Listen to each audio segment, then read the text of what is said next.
नमस्कार, आप देख रहे हैं भारतवर्ष 17 और मैं हूं आपके साथ ज्योतिका। आइए रुक करते हैं फटाफट खबरों की ओर। बांग्लादेश में हिंदुओं पर हो रहे अत्याचारों पर कड़ा रुख अपनाते हुए आरएसएस के सरकारी वाहक दत्तात्रेय होसबोले ने कहा कि केंद्र सरकार को हिंदुओं का उत्पीड़न रोकने के लिए हर संभव प्रयास करना चाहिए। चुनाव आयोग के लिए कांग्रेस नेता भाई जगताप की विवादित टिप्पणी पर बीजेपी नेता किरीट सोमैया ने प्रतिक्रिया दी है। उन्होंने कहा कि मैंने चुनाव आयोग को लिखा है और मुंबई पुलिस कमिश्नर के पास शिकायत भी दर्ज कराई है।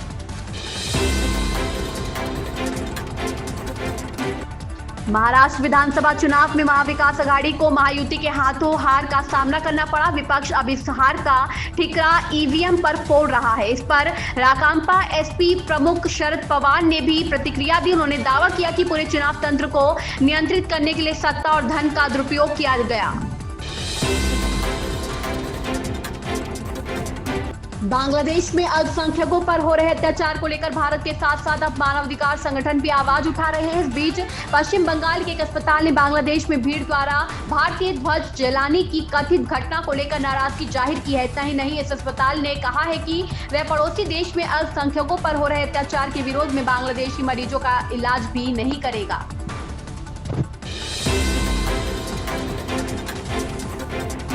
सीएम और डिप्टी सीएम के चेहरे को लेकर लगातार सियासी गलियारों में हलचल मची हुई है। इस बीच कार्यवाहक मुख्यमंत्री एकनाथ शिंदे अपने पैतृक गांव चले गए। इस वजह से महाराष्ट्र सरकार के गठन पर फैसला लेने के लिए मुंबई में होने वाली महायुति की अहम बैठक स्थगित कर दी गई थी।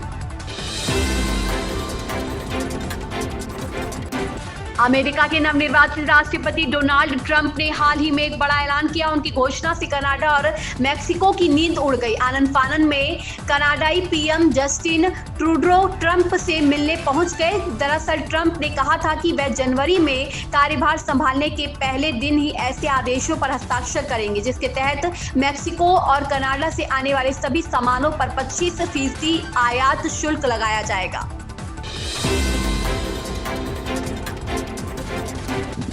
उत्तर प्रदेश विधानसभा के नेता प्रतिपक्ष माता प्रसाद पांडे को संभल जाने से प्रशासन ने रोक दिया है। उनको नोटिस थमाया गया है। अब 10 दिसंबर तक इलाके में किसी की एंट्री नहीं होगी।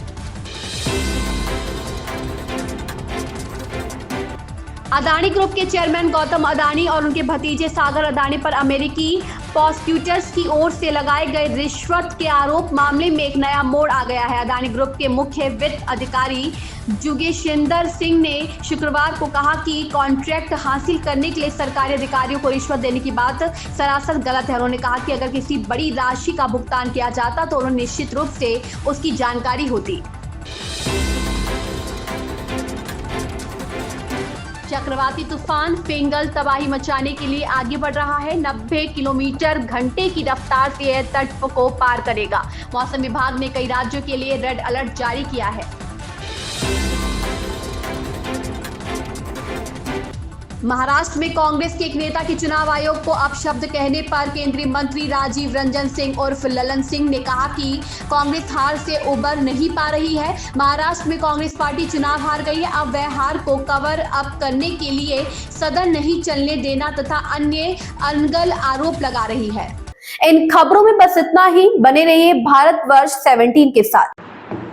लेटेस्ट अपडेट पाने के लिए हमारे चैनल भारतवर्ष 17 को सब्सक्राइब करें, शेयर करें और बेल आइकन दबाना बिल्कुल ना भूलें।